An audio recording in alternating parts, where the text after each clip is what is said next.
নমস্কার, আমি সমিতা শাস্ত্রী। আবার আজকে এলাম নতুন এক তথ্য নিয়ে আপনাদেরকে জানাতে, এবং এগুলো হচ্ছে প্রত্যেকটা তথ্যই শাস্ত্রসম্মত, এবং আপনারা এটা করলে এর থেকে উপকারিতাটা পাবেন।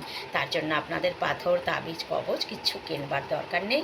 ঘরে বসে শুধু এই নিয়মগুলো পালন করবেন, যে নিয়মগুলো আপনাদেরকে আমি বলছি। আর তার আগে আর একটা বিশেষ কথা বলে নিচ্ছি, সেটা হচ্ছে যে আপনারা যদি কেউ হরস্কোপ বানাতে চান, যার আপনার জন্ম তারিখ জানা নেই, জন্ম বার জানা নেই, জন্ম মাস জানা নেই, তাতে কোনো অসুবিধা হবে না। তিনি শুধু আমার সঙ্গে যোগাযোগ করবেন, আপনার হরস্কোপ আমি বানিয়ে দিতে পারবো।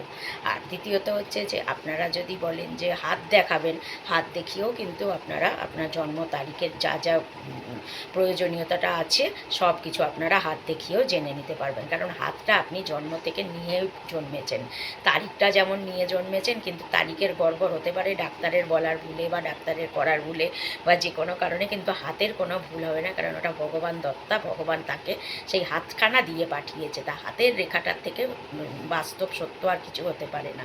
তো আপনারা যদি হাত দেখাতে চান তো আমার সঙ্গে যোগাযোগ করবেন, এবং আমার ফোন নাম্বারে আপনারা ফোন করবেন। আপনারা অনলাইনেও হাত দেখাতে পারেন, বা আপনারা আমার চেম্বারে এসেও যোগাযোগ করতে পারেন। তো আপনাদের কাছে অনুরোধ, আপনারা এটা করুন। আর যদি পাথর, তাবিজ, কবচ অনেক খরচা মনে করছেন করতে পারবে না, তাহলে আপনারা কালার থেরাপি নিতে পারেন। নিয়ে দেখুন, জানুন কতটা কি উপকারিতা। খুবই কম খরচেও আপনি এটা করতে পারেন। এবার আমি আমার বিশেষ তথ্য আপনাদেরকে জানাবো। সেটা হচ্ছে যে আপনারা যখন কোনো মন্দিরে পুজো দিতে যান, যে কোনো মন্দিরে, লক্ষ্মী মন্দির, কালী মন্দির, দুর্গা মন্দির, শিব মন্দির, বা এদিকে বজরংবলীজির মন্দির বলুন, শনি মন্দির, যেখানেই পুজো দিতে যান, যেই মন্দিরেই, তো আপনারা পুজো দিয়ে চলে আসেন। তো আমি বলবো, পুজো দিয়ে তখনই চলে না এসে মন্দিরের চারদিকে একবার চক্কর দিন, মন্দিরের চারপাশটা একবার ঘুরে তবে মন্দিরে প্রণাম করে আসুন।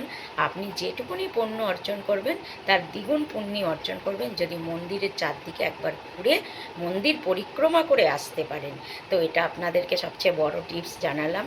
আপনারা করুন। ভালো থাকুন, সুস্থ থাকুন।